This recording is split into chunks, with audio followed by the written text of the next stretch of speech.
Hey guys, I'm here sitting with Woolie versus. We're going to be talking about some gaming community stuff here in Montreal. We have a very great and rich culture for gaming community, and here's the man that really has the history about this gaming community. Yeah, no. There's a huge, long-standing fighting game history in the Montreal gaming community. Before getting into YouTube and before getting into a lot of my video game industry experience, there was fighting games, and the city and its history has always been kind of in the background. So in the current state, right now at DreamHack, you see all the fighting game just competitors.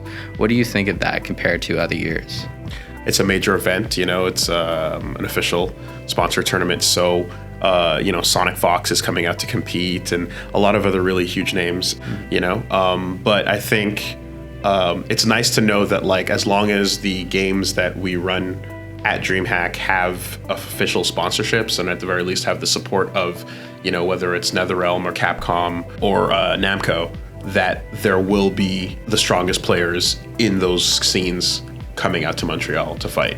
What were your first impressions when you walked into the stadium and you saw the fighting game leagues and all the other leagues?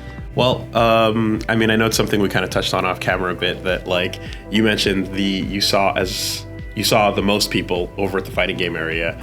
And when I walked around, I checked out StarCraft, and I saw the level of production there with the massive cranes and camera shots, and the fact that there's I think $100,000 in the prize pot. I guess we had different impressions of that, because I feel that fighting games the history of fighting games is unfortunately one where, because it started in the arcades and it started where execution was such a barrier and there's a wall that was blocking new players, it was not inviting, right?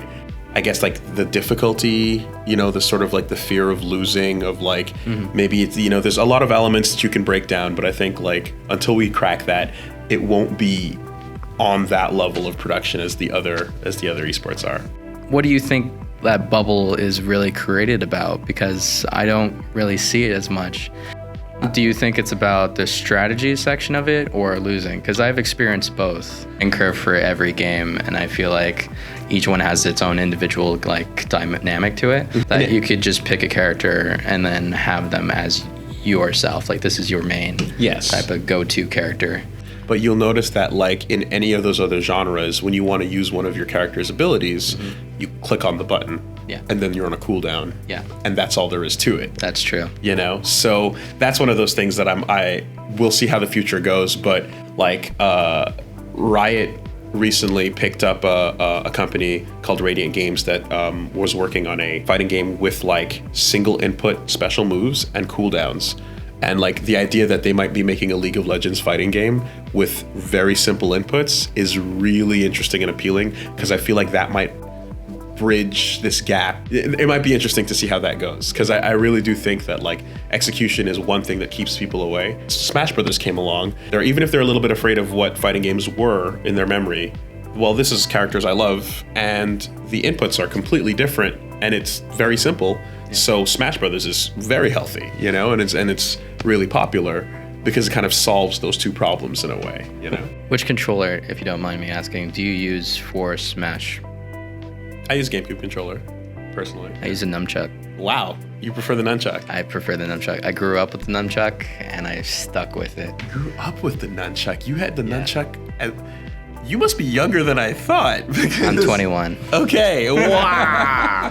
When you say you grew up with it, I'm like, you had that in your childhood. That means the Wii existed in your childhood. That means okay, wow. Don't let it set in. Let's talk about a little bit of the history of the gaming community. How did it come to be this large?